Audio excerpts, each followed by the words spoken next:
So we all know the sun's energy is crucial for good health. But do you know that the Earth's energy is too? When we make direct contact with the surface of the Earth, our bodies receive a charge of energy that makes us feel better fast. This is called earthing.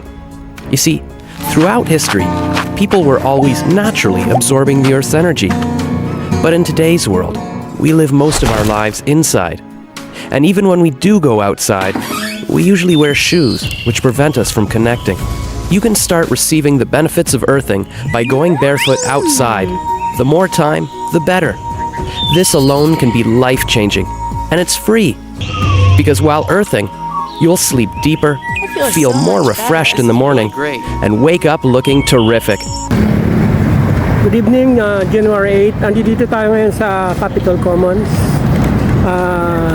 Ngayon lang ako sinubukang tumambay dito palipas ng oras. Alam niyo kung bakit? Yan. Although dati ko na itong nakikita, bigla lang sumagi sa isip ko na dito naman kaya ako tumambay. Actually mga ilang minuto lang, minsan 30 minutes lang. Tatapak lang ako sa damo. Kasi pag tumapak ka sa damo, nakukuha mo yung earth grounding and marami raw internal organs na napapagaling, and at the same time energy level tumataas daw. And palagay ko totoo, palagay ko lang. And maraming expert na nagsasabi maganda dito may damuhan, maraming tumatambay. Usually pag nanonood ako ng mga video, mga tutorial, mga knowledge, information o mga dapat kong malaman, nagpupunta ako dito sa mga damuhan kagaya niya, no? Nakatapak ako.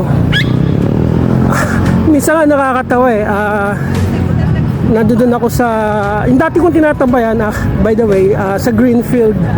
Meron dong parang grass ground din na maraming mga bata naglalaro, nag-walking the dogs and pets, and meron ding mga bars, chill, mga ganun, kainan, nakapaligid sa Shangri-La, MRT crossing, tsaka yung lugar ng mga magaganda. Kaya lang medyo sinimento na pero may part pa rin na damuhan, may mga puno, so nakatambay ako doon. Maniwala kayo sa hindi, tinatanggal ko yung sapatos ko, nakatapak ako sa puno para ma-reconnect ako sa ground. Hindi dito yung by the way, itong Capitol Commons, meron ditong SM Estancia, meron ditong Unimart, and maraming kainan. Maganda yung lugar na to parang little BGC to. This is a go-between location between Ortigas and BGC. Yung mga, I think na-create to dahil sa mga mayayaman dito sa Valle Verde. Tsaka yung ibang mayayaman dito sa Ortigas area, San Antonio, ganyan. Tsaka ibang mayayaman sa Barangay Capitolio. Yan. So, maganda. Yun lang, subukan nyo minsan maglakad-lakad kayo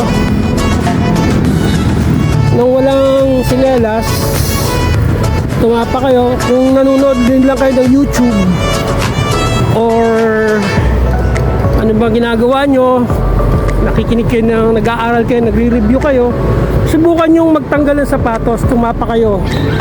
Minsan nga para akong engot niyayakap ko yung puno, yung kamay ko kapit kamay, tapos may puno ako kayakap. Parang engot, pero sa totoo lang nakakaliwanag sa akin siyempre. Minsan baka iniisip ko lang, nakakatulong talaga, to be honest.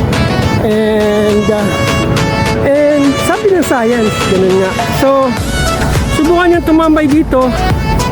Medyo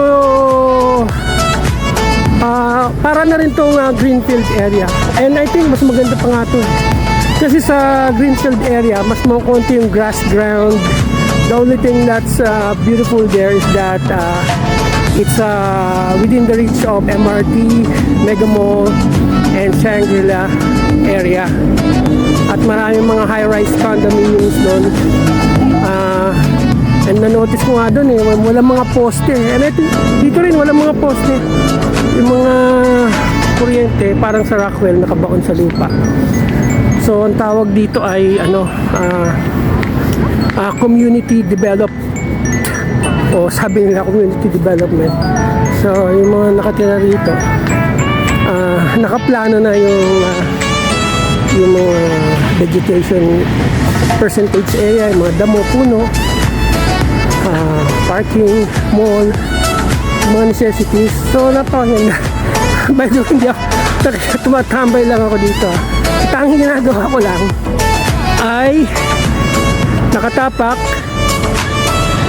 sa damuhan. Mamaya-maya manonood na ako ng something video, maybe laban ng Golden State Warriors. Mamaya nanalo sila.